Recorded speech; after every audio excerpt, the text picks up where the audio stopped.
Hello viewers and welcome to my new video. In today's video I'm gonna have some fun actually, and look at the relatively newly published list by Rolling Stone magazine on what they call 250 greatest guitarists of all time. Okay, now I'm not gonna go through the entire list because it would probably take me like a couple of hours to go through it. However, there's definitely some surprises. I'm just gonna give some commentary of what I think about some of these choices. Again, it's not quite clear to me what sort of basis they've made these lists on, and what sort of contributed to them making certain decisions here.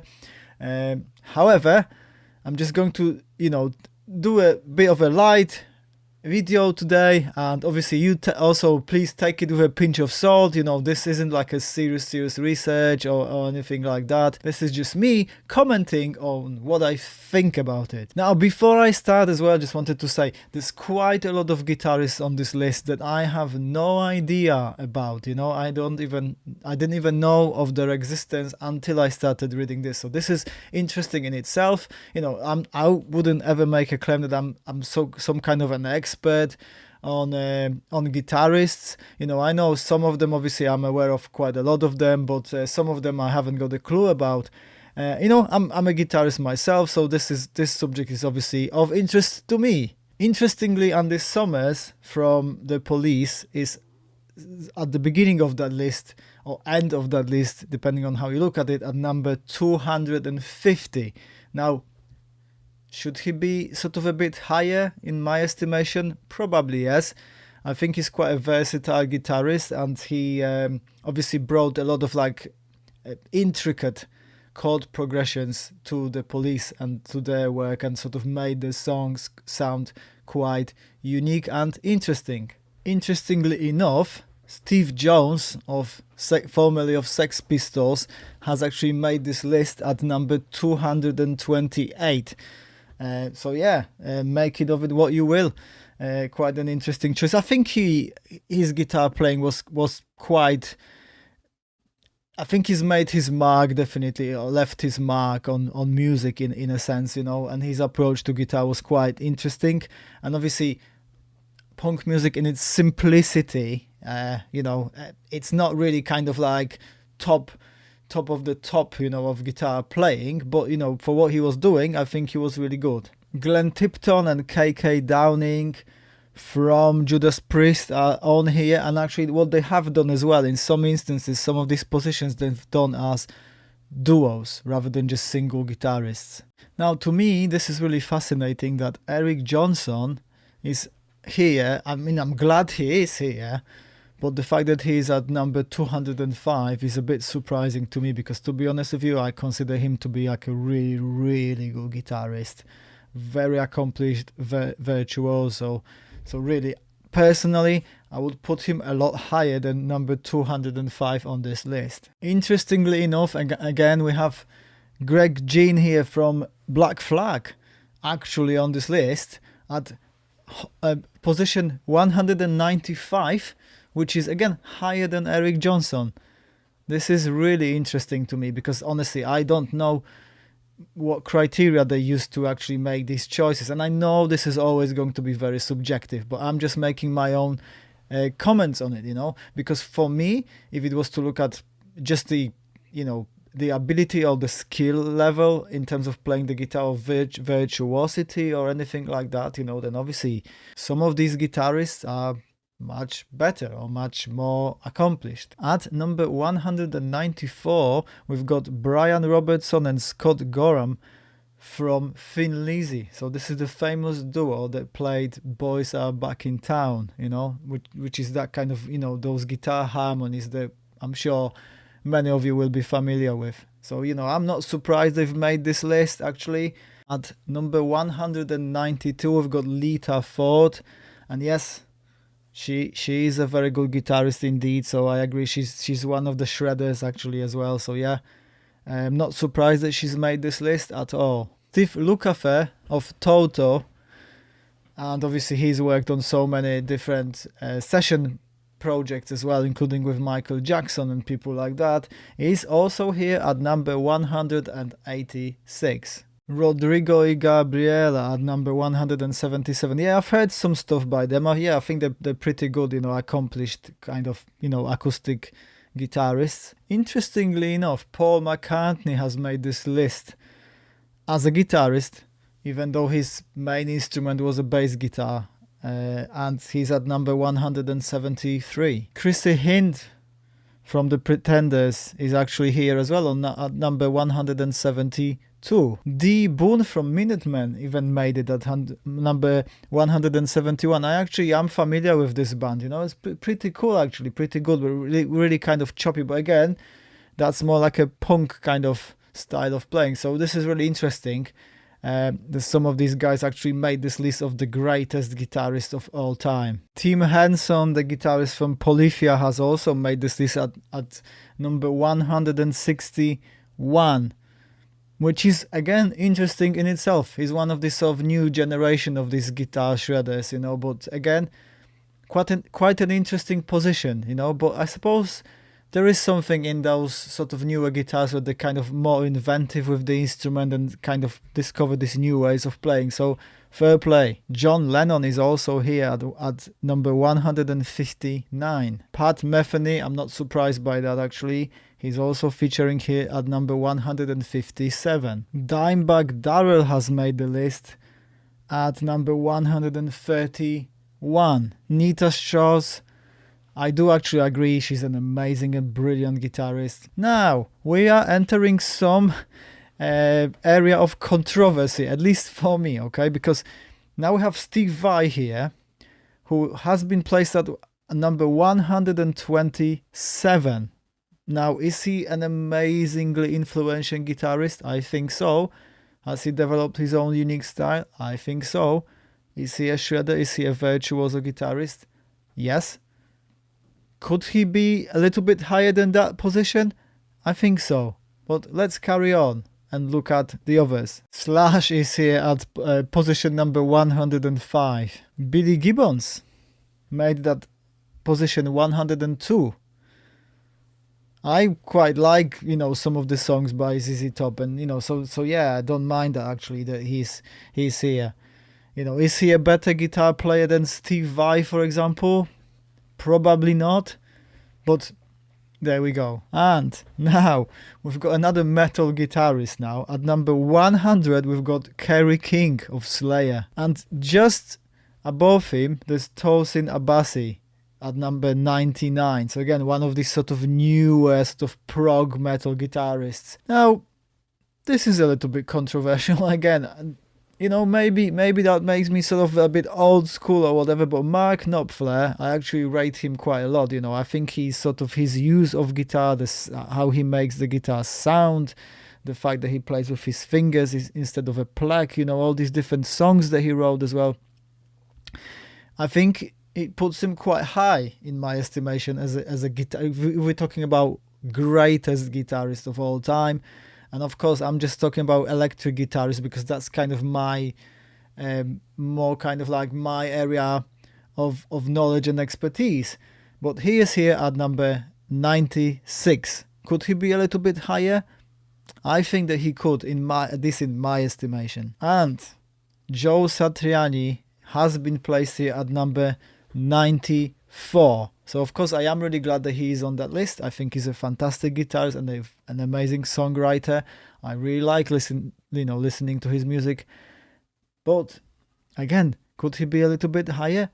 I think so. Interestingly enough, Lou Reed is on this list at number 89. And then we've got Kurt Cobain at number 88. So again, it all depends on the criteria. Has Kurt Cobain contributed to that guitar-based music? Of course he has. He's written quite a lot of these famous riffs and all these different things for Nirvana. However, on a scale of kind of like difficulty of playing or the level of ability or virtuosity, things like that, would I put him above Joe Satriani, Steve Vai, Eric Johnson, for example, or even Mark I probably wouldn't, but there he is. I know he's been an influential band. He was a great songwriter. You know, he obviously wrote all these very good songs that people loved. But in terms of the guitar playing, I'm not sure, but again, this is just my opinion. Muddy Waters at number 84. And there we've got the guitar duo from Iron Maiden, Adrian Smith and Dave Murray at number 83. So yeah, you know, I rate them. I quite like Iron Maiden actually. So, you know, I don't mind them being here and being sort of that high as well. You know, I've listened to some records by Iron Maiden and really enjoyed the guitar work on them. So yeah. Fantastic. Interestingly enough, Richie Blackmore is here at number 75. Django Reinhardt, number 70. Again, this is the guy who lost parts of his fingers, if not, I think entire fingers, and he still played with like 2 fingers after, sort of relearned how to play guitar, and he played so fast, you know, crazy fast licks, sort of jazz style guitar, absolutely incredible. I absolutely agree with him being on this list. Even perhaps he could be even higher than where he's been placed. Les Paul is on this list at number 68. Now Peter Green is here at number 62. Now for me, for example, this is an interesting position for Johnny Marr to be here at number 56. Again, yeah, was he somewhat influential perhaps, you know, for the Smiths when he wrote some of these songs and guitar lines? I thought they were quite interesting, you know, quite intricate, but yeah, you know, he's a good guitarist, but is he a better guitarist than some of these people I've already named? So Steve Vai, you know, Joe Satriani, Mark Knopfler, even some of these other people with just kind of past, even Peter Green and people like that, you know, I'm not quite sure. I will be interesting to hear your comments on actually some of these things as well. Now, this might be one of the most controversial people on this list. And at number 47, we've got The Edge from U2, right? Now, some people say this, okay, that he has been heavily reliant on effects and things like that. You know, his actual playing is relatively simple, but he just incorporates all these effects to make his guitar sound kind of like wider, bigger, and all these different things. There is no denying he is in one of the biggest bands in the world. However, him as a guitar player, is he a good enough guitar player to be here at number 47? Well, I'll be interested to hear your comments. Frank Zappa is at number 46. And again, this is, to me, personally, this is controversial. So Johnny Ramone from the Ramones is at number 44 here. All right. So again, when we talk about sort of ability, skill level, things like that, virtuosity, you couldn't probably find a sort of more sort of simple band than the Ramones. Maybe AC/DC, although AC/DC had actually quite intricate solos and things like that. But of course, they sort of they used to be called sort of like one beat band, you know, and they kind of based their entire career of this like sort of one approach. But we could say the same about the Ramones equally, because again, a lot of this playing really is you know, fast downstrokes, you know, kind of playing power chords, you know, all the time power chords, and kind of like chugging basically, you know, and so the chord progressions are relatively simple. Again, this is me being quite critical, but again, you know, we are talking here about 250 greatest guitarists of all time. That's what this list is called. Would I put Johnny Ramone on this list? I'm not sure. Or even that high at number 44, you know. But again, let me know in the comments what you think about that. And I've just been talking about AC/DC, and there we have them. Angus Young and Malcolm Young have been placed at number 38. Pete Townsend out of The Who has been placed here at number 37. Now, again, to me, this is a little bit controversial. I know he's been known for his antics on stage and all these different things, but again, you know, his sort of way of playing, whether this was like really that advanced, I'm not sure.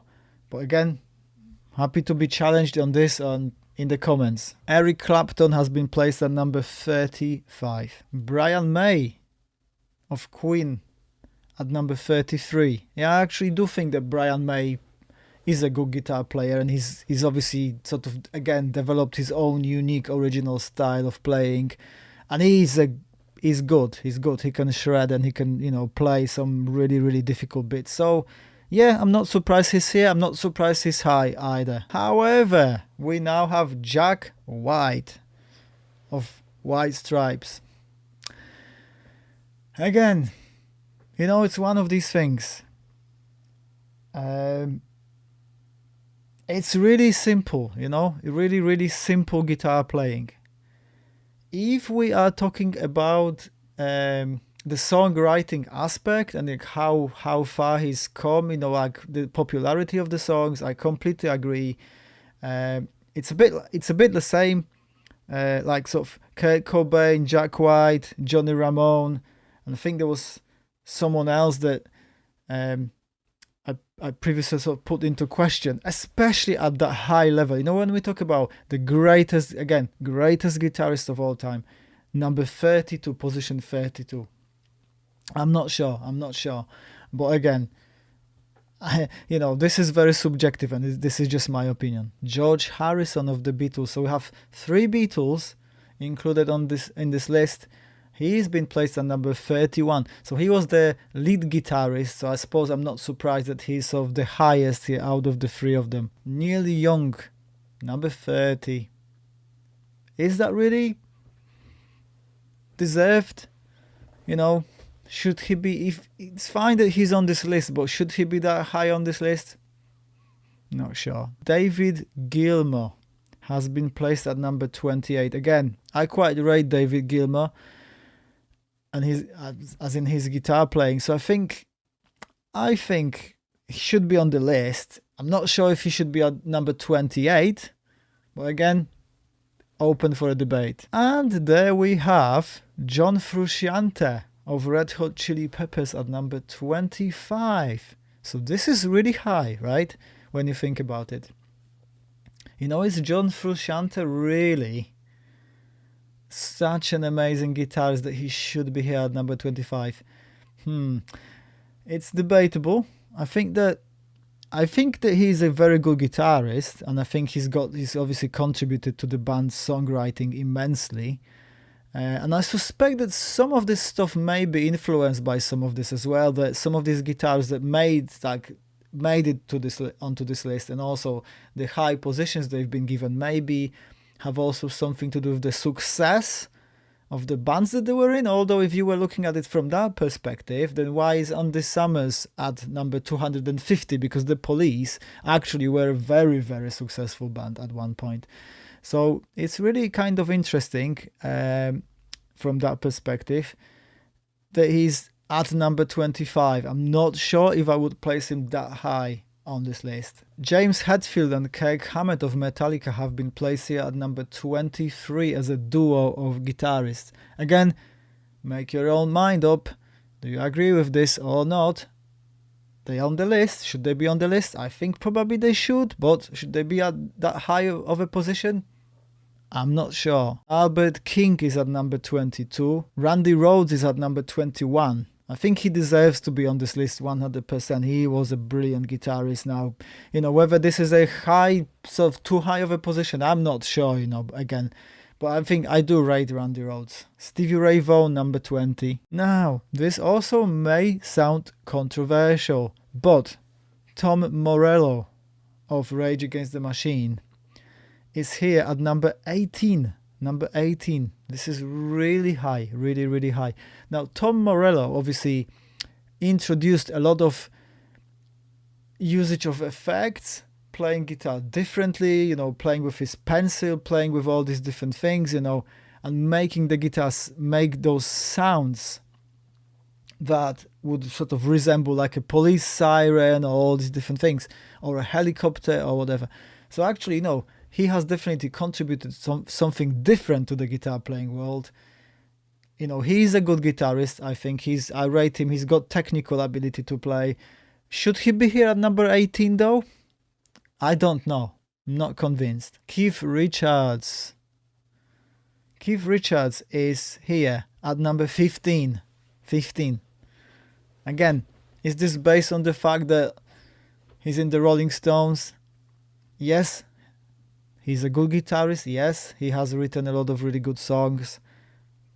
You know, is he a number 15 of the greatest guitarists of all time?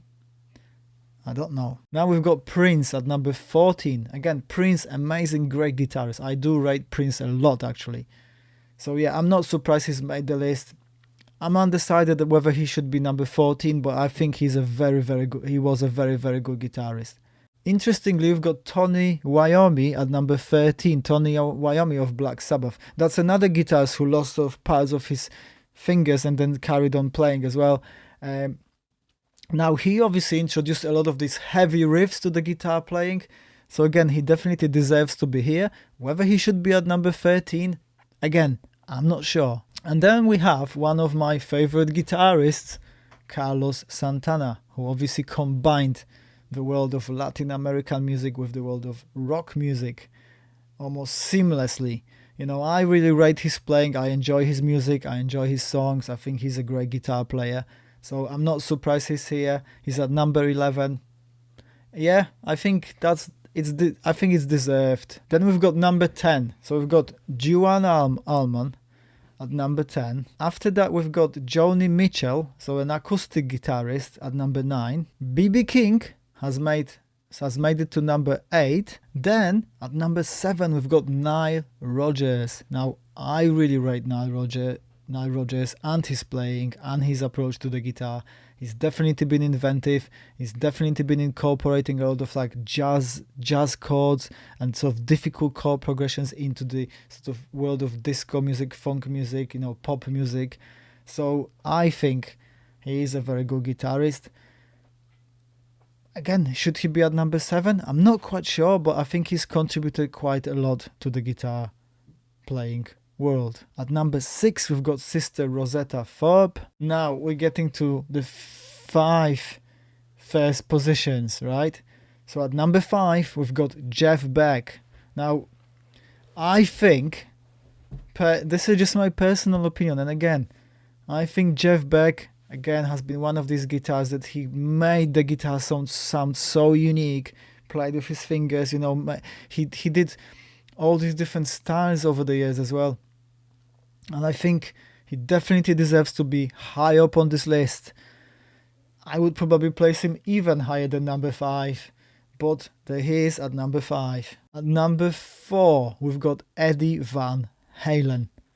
Yeah, great contribution to the guitar playing, no doubt about it. He should definitely be high on this list, so I'm not going to argue about his position at number 4. At number 3, we've got Jimmy Page. Now, I know there are speculations about Jimmy Page's kind of technical skills, and some people have been quite critical about him, and some people have been saying that he's sort of not as accurate and with his playing, and you know, but again, in his prime, I'm sure that he was, you know, introducing these new things to the guitar playing, you know, with Led Zeppelin, and he has been obviously recognized for it here. At number 2, we've got Chuck Berry. Chuck Berry at number 2. I'm not going to argue with that.